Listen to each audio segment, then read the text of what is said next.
So one of the crazy things about our new political era is that there's a lot of billionaire robber barons who have deluded themselves into thinking that, number one, they are popular, and number two, they can remain popular, and they should get out there and spread their ideology to the world and tell people their thoughts. So, in other words, these people are wannabe philosopher kings, but they also seem to think that you want them to be philosopher kings, that you will worship at the altar of capital, and you will think, hey man, we already live in a meritocracy. These people are the smartest and the hardest working, and that's how they got to their position, right? And so we see this. We'll do a story. I don't know if it's today or tomorrow, but I'm planning on doing a story about that Mark Andreessen guy, the venture capitalist snake who went on Joe Rogan's show and lied about the Consumer Financial Protection Bureau and said that they debank people when they literally protect people from being debanked.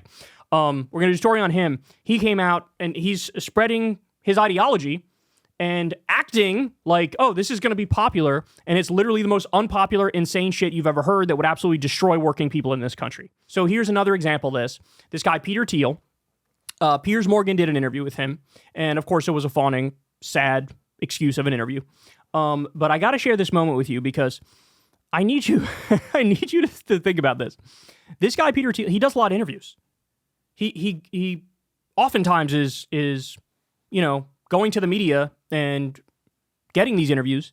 And like the fact that he's deluded himself into thinking that this is working for him and that this will make people like him more and that this will make him look trustworthy and this will make people trust his vision for the future.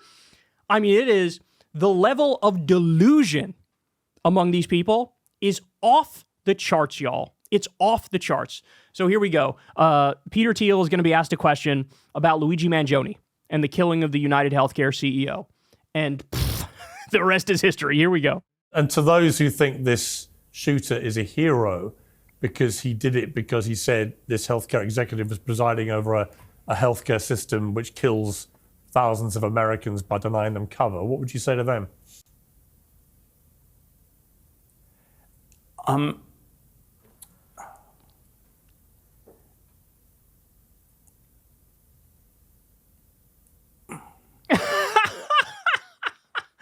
This is like when RFK was asked by Dave Smith, hey, don't you think there's too much Israeli influence in our politics? And RFK was like,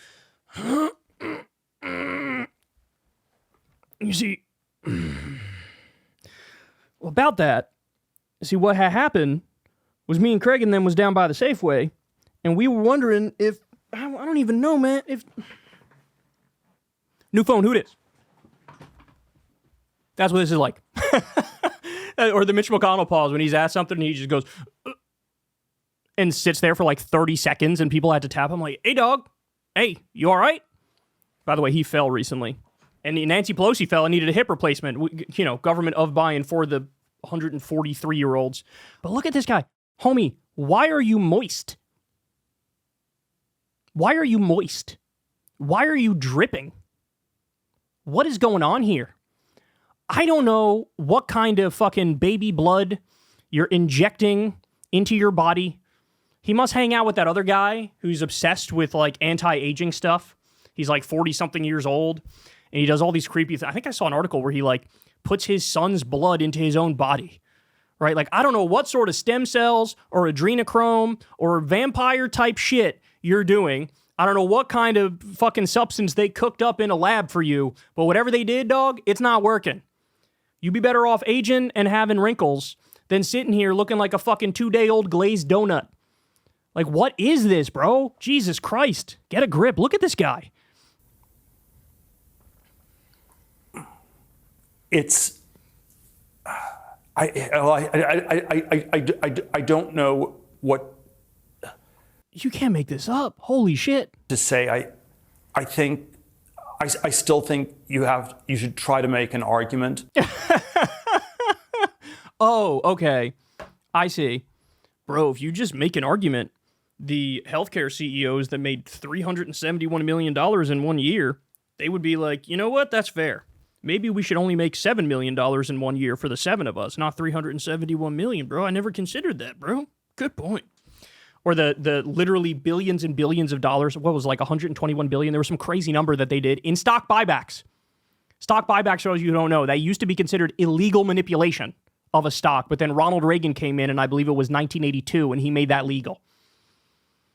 The profits are through the roof, man. Through the roof. What was it? 371 million profits since the passage of Obamacare? Like 371 billion, I believe it was. The Lever's been reporting on this recently. I'm going off memory, though, for what the numbers were, but bro, just make an argument, bro. Why is he stumbling over himself here? I think the answer is pretty clear. I think he kind of understands the pitchfork perspective, right? I think he kind of gets it. I think he's like, yeah, everybody was celebrating because they felt like this healthcare system kills 68,000 people every year. Medical bills are the number one cause of bankruptcy. They price gouge you on the front end, and then on the back end, they try to deny you care as much as possible. Everybody has a horror story. Everybody has a loved one who went through hell, or somebody who died because they didn't get the care that they needed because they wouldn't pay out on the claims. So it was experimental treatment or whatever the fuck.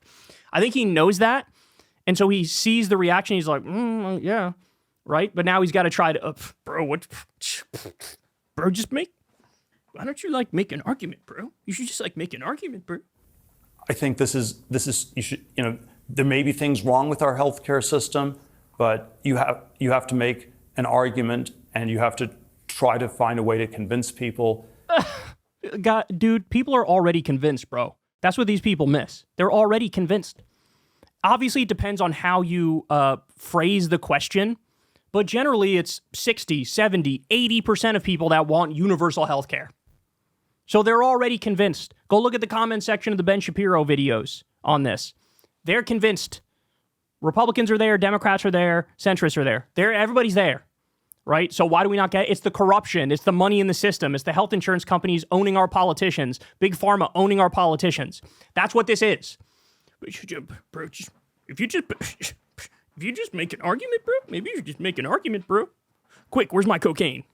I don't know if it's cocaine. It's probably some high designer type upper that he's on, but man, he is sweating horribly. And change it by that. And this is not going to work. Pete, I don't know. Yeah.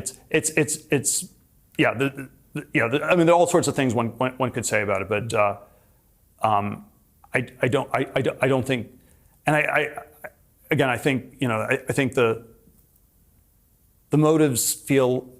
I don't want to go into all the particulars here, but I don't think there's anything heroic about him. This robber baron owns the government. This guy owns the government, just so you know. Just so you understand. So look, what I would say to him and Mark Andreessen is, for the love of God, yes, go out there. Keep doing interviews with the media. Keep spreading your word, because nothing will make the public turn on you idiots faster than listening to you speak. You think this guy is some sort of mega genius? You think this guy just works harder than you and everybody you know? Let's remember the state of affairs in this country right now, y'all. Let's remember the bottom 80% of Americans hold 7% of the wealth.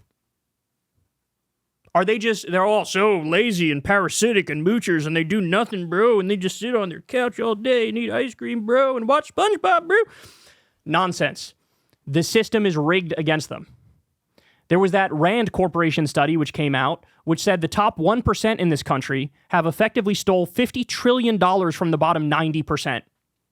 So in other words, every working American, if the pay disparity was the same, the wealth disparity was the same, just as it was in 1974, every working American would have an extra $1,144 per month, every year for the rest of your life. The top 1% in this country holds 30% of the wealth, $43 trillion. The bottom 50% holds just 2.6% of the wealth. The 3 richest billionaires have more than the bottom 50% combined. By the way, would you like to take a guess how many billionaires came from extreme privilege? It's the majority. It's 60%. It's 60%. That fact alone blows up this notion of the harder you work, the further you go. It's a meritocracy, man. That's what it is, dog. Really? Then why is it that 60% of billionaires came from extreme privilege? And of course, the cherry on top in this conversation is the richest 400 people have an effective tax rate of 23%. The bottom 50% have an effective tax rate of 24.2%. So that means the poorest in this country, working class people, pay more as a percentage in taxes than the richest 400. So as I said, Mark Andreessen, Peter Thiel, please take your moist, gooey ass out there in front of cameras all day, every day. I really appreciate it because nothing would radicalize Americans against you faster. There's no doubt about it. Hey, y'all, do me a favor and like and subscribe. It helps out big time in the algorithm. Click the bell as well for notifications when videos drop, and watch that video on screen right now. You know you want to.